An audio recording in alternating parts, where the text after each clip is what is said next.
99X and the Morning X. Barnes and Leslie coming up. Academy Award winner Billy Bob Thornton will be on this morning, right about 9:20. I want to say a little shout out, Leslie Fram, to another new restaurant. A lot of new restaurants are popping up, especially by the, Disco Kroger? Yes, we used to work near there. Right, back in the day, right across from our old station. Now it's Disco Publix, because that's what everybody calls it, although there's no association. That association has held over 2 times. So this massive new Publix opened right there. Massive. Like, it's got all these stations and all this stuff. But if you go outside and walk down the sidewalk, there's a restaurant called Aviva by Khalil. And if you work downtown, I believe they have a location down there. It's a Mediterranean spot. I love Mediterranean food. I just popped in the other day. Flippin' phenomenal food. What did you have?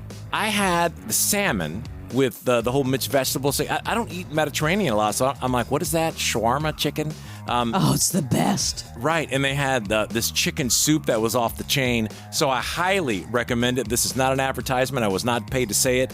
I'm just saying, when I find cool places, I like to bring them to the air. It's right there on Piedmont by that brand new massive Publix. It's called Aviva. Aviva. Yep, by Khalil.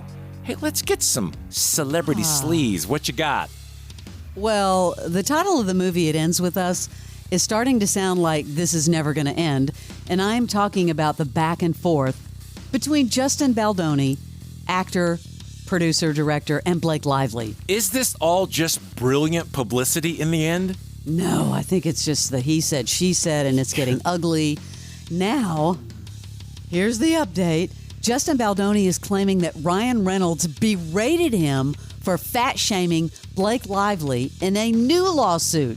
He detailed an alleged aggressive confrontation he had with Ryan Reynolds about Blake Lively. And apparently he was at their penthouse in Tribeca. Wouldn't that be warranted? If dude just called your wife fat, isn't he allowed to say, hey, jackass? He allegedly asked how much Blake Lively weighed before he was supposed to lift her in this scene. Baldoni is claiming that he had back issues and he wanted, quote, to ensure he could safely perform the lift without injury. This dude seems like a problem.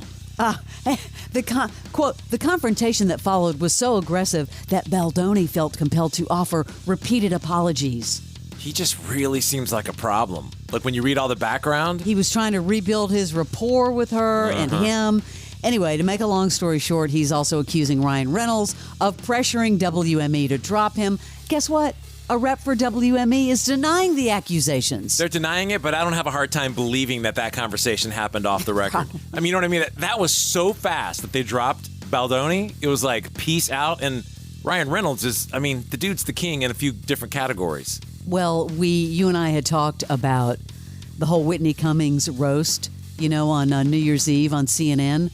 Well, she posted a very long video in support of Blake Lively's lawsuit against Justin Baldoni. I have a little of that right here. Why is he like Russell Brand if Russell went to Kylie's face guy? I am calling his agent on Monday and asking how many times Justin has subtly requested to play Jesus in a movie. I bet it's like 12. Why do I feel like to women, he's like, it should be her story.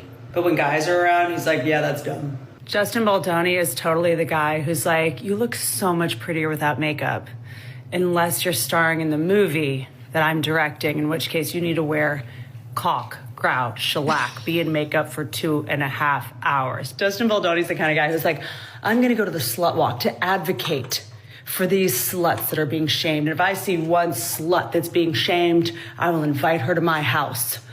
That is a safe space for her to be a slut. Why do I feel like Justin Baldoni is one of those people that suns their butthole? Perineum sunning or whatever it is. What? And then, wow. Like, to his coworkers, he's like, yeah, join in if you want. Totally. Like, that was a big shift, that last one.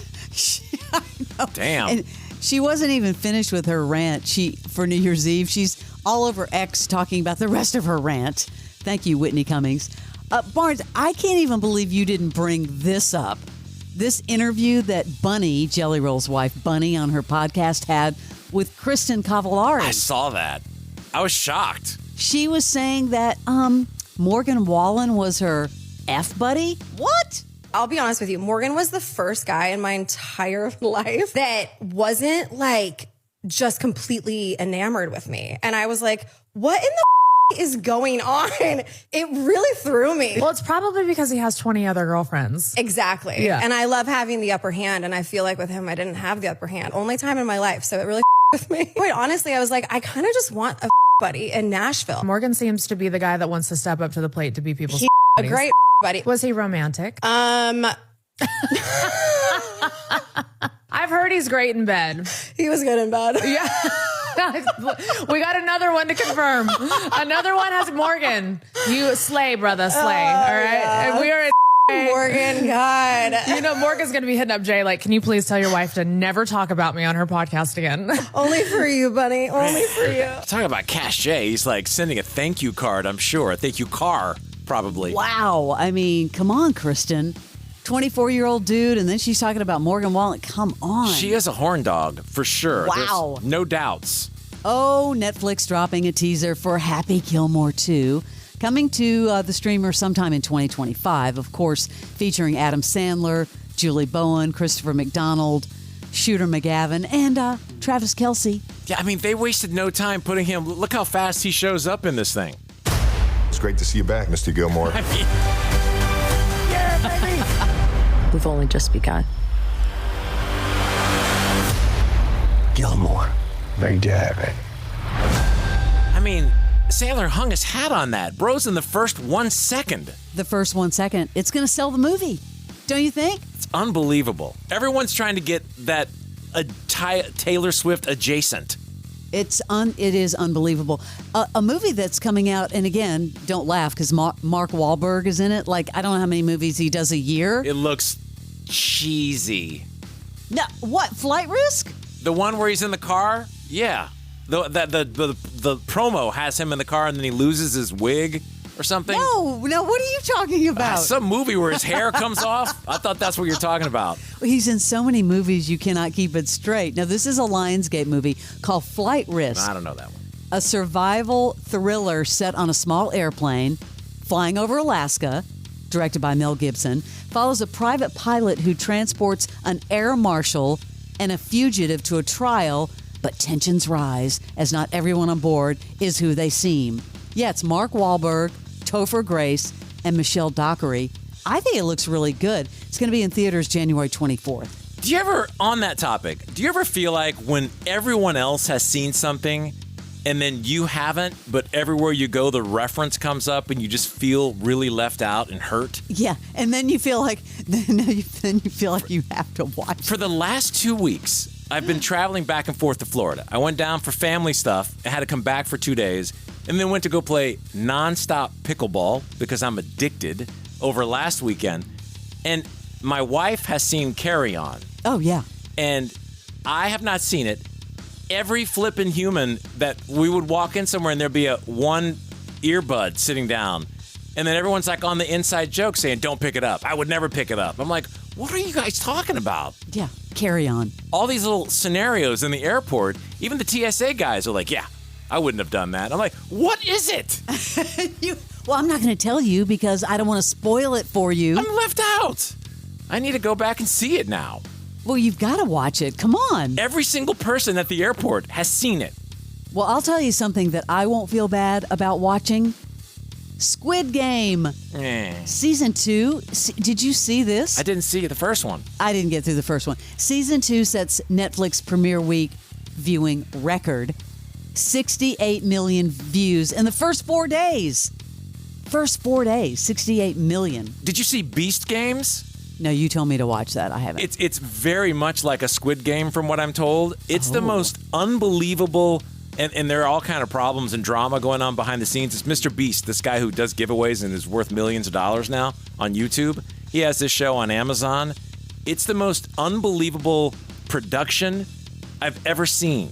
I mean, there are like 1,000 people competing for, I think, $5 million or something. I mean, and the money is literally stacked right there, and there's armed guards. I mean, they've got every little thing. Well, I was going to ask you, where is it set? Like in a warehouse at first, and then they move into... Okay, so you don't know where... Yes. They have spent a fortune. If you're bored, turn it on. I think it's like a half-hour episode. It's on Amazon. You will be blown away at the production of what. And I heard, I mean, there's all kinds of lawsuits coming out of it. There should be a drama about it, because if you read the articles about it, people are pissed and they're claiming, they were treated poorly and all this stuff. Really? Oh, it's a full-on drama going, but you should check it out. Well, I was going to tell you that he got engaged, Mr. Beast, to creator Thea Boyson. So congratulations, Mr. Beast. Can you believe it's finally over? 2025 brings us a final settlement reached in the divorce of Brad Pitt and Angelina Jolie. Oh, his ex-wife, Billy Bob. 8 years after she filed, 8 years this has taken. I mean, what a bitter divorce. Who gets the French winery? I don't know what's going to happen there. Chateau Miraval. Man, it's settled. It's over. Now, I was looking at the box office receipts for the year. I want to give you the top 10 2024 box office champs. At number 10, Venom. I never watched the Venom series, but that came in at number 10. YOLO at 9. Kung Fu Panda at 8. Godzilla vs. Kong at number 7. Wicked at 6. I mean, and that just came out, so the fact that, 640 million. Dune Part 2 at number 5. Number 4, Moana 2. Despicable Me 4 at 3. Number 2, Deadpool and Wolverine did make it to number 1. Oh, that was 2. But 1.3 billion. So 1 was what? Inside Out. 1.7 billion. All right. Inside Out surpassing The Lion King to become the highest grossing animated film of all time. Currently the 8th highest grossing film of all time. Number 8. There's a lot of animation up in that top 10. And then Deadpool and Wolverine becoming the 55th film to gross 1 billion worldwide. I think the box office is trying to fight for a little comeback. There's a lot of big releases coming this year. We shall see. And then Wicked, the first musical film to gross over 164 million just on the opening weekend. That was playing at my house yesterday. I came in about... Oh, I wanted to ask about that. About 3:05. Heather and my daughter Mallory rented it, and I said, you want to pause that thing right now? And it had 58 minutes left, and it was like 53 minutes until the Georgia game. I was like, you guys better fast forward something, or there better be a lot of credits. Because this TV is closed at 4 o'clock. I cannot wait to watch A Complete Unknown. I'm talking about Timothée Chalamet, and there's no greater praise than an actor talking about another actor. Check this out. This is Edward Norton, who I love, praising Timothée Chalamet's performance in A Complete Unknown. I've been doing this almost 30 years, making films, and I've given a couple performances I'm pretty happy with. I've seen some really great ones and been around great actors, and Timothy is in the deepest of places in this performance. It's an impossible thing. Nobody should play Bob Dylan. And I think that he was meant to play this role, and he went to a place that was so inspiring to be around. It radiated outward into everybody else and took everybody else to the level we want to be at. I think I want to go see that. And I'm not a huge Bob Dylan fan. Well, I'm not a Bob Dylan fan really at all. I acknowledge his brilliance. But I want to see people are like that, are oozing over this guy. Oozing, not only that, but they're already saying, hands down, he's going to win an Oscar. I mean, that's what they're saying. Those are the predictions already. I got to see it. I need to see what's happening.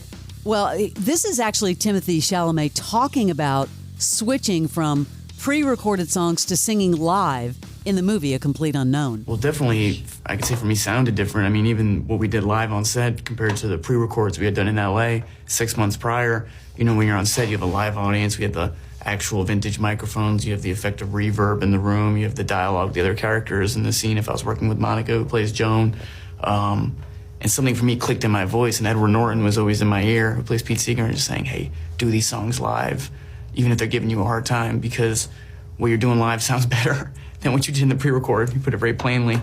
So that changed. I may go catch a matinee today. I need to see this. He prepared like 5 and 6 years for this role. Yeah, I want to go see it. Unbelievable. I do as well. That is your Celebrity Sleaze.